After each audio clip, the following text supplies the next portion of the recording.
դրանից անմիջապես անցում անենք Հայաստանին, ես խոսելով Հայաստանի արտաքին քաղաքականության մասին։ Հիմա ուր եք անում վերջիններս արտաքին քաղաքականությունները։ Տեսեք, մի կողմից որ ազգային ժողովը օրենք ընդունեց Եվրոպական միությանը անդամակցելու գործընթաց սկսելու վերաբերյալ։ Մյուս կողմից այս իշխանությունները հայտարարում են, որ Ռուսաստանի հարաբերությունները այսպես հարաբերությունների վատացման կամ հարաբերություններ սրելու բացարձակ ցանկություն չունեն։ Մյուս կողմից Իրանի պարագայում պարզապես լռություններ են աղում։ Չորրորդ կողմից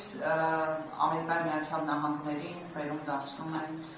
իրենց տարածքում երկարաժամկետ իրավունքներ ունեցող եւ հետեւաբար նաեւ որոշումներ կայացնող։ Հիմա այս խճանկարում, հա, մենք ուր ենք եւ ինչպես ենք կարողանալու ի վերջո այդ խճանկարի փազլի կետաները, մասնիկները հավաքել այնպես, որ դա ճակատագրական չլինի Հայաստանի համար։ Ես որ շնորհակալություն այն, որ դուք նկարագրեցիք հաստատի օրինակներով, Պաշտպանական Երևանը անվանում է բալանսավորման եւ հետիշխանական բալանսավորող արտաքին քաղաքականություն, որի հիմքում դրված է այն գաղափարը, որ Հայաստանը պետք է կախված լինի բազմաթիվ արտաքին կենտրոնից։ Ես վերջերս անդրադարձել եմ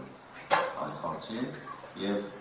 այն, որ դուք նկարագրեցիք, դրա արդյունքում մեր փոքր տարածքը դառնում է ոչ մեկի չես մերժում, ոչ մեկի չես հակադրվում, մորոնից կողքին շահերի մասին եւ մեր փոքր երկիրը դառնում է հակադիր շահերի համադրման կետ, որը անխուսափելի լավ դուրս բերելու է շահերի բախմանը եւ այդ պարագայում Հայաստանը կարող է ուղղակի վերածվել տարածաշրջանի դիմակայության էպիկենտրոնի, սա մեր երկրի համար, որը ռազմավարական խորություն ունի, կարող է ամենավատ հետևանքները ունենալ։ Մյուս կողմից այս քաղաքականության արդյունքում եւ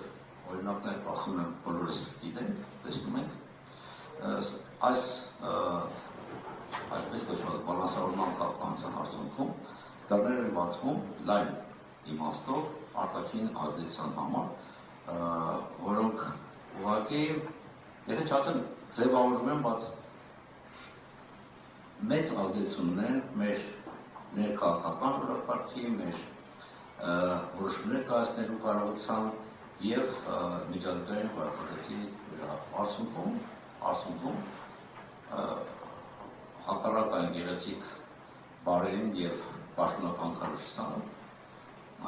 բոլորը ստանալու է դες շահերի չափաբաժինը, իսկ Հայաստան դառնալու է ոչ կենսունակ երկիր, որը կորցնելու է այս ճանապարհը կամ դեպի ռազմավարական սուբյեկտայնություն։ Եվ լուծումը ես առաջարկել եմ զսպման քաղաքականության միջոցով, որը իմ մասնագիտական գիտելիքների արդյունքում եմ ես եկել եզրակացությանը, հետաներ չեմ որինել, երբ որ ուժային քաղաքականությունը դառնում է գերիշխող մեթոդը միջազգային հարաբերություններում, ուժային քաղաքականությունը կարող է զսպել, չդոկացվել միայն հակավոր ստեղծելու պայմանում։ Խոսքը պատերազմի մասին չէ։ Խոսքը այնպիսի կարողություններ զարգացնել, ներքին եւ արտաքին կարողություններ, որոնք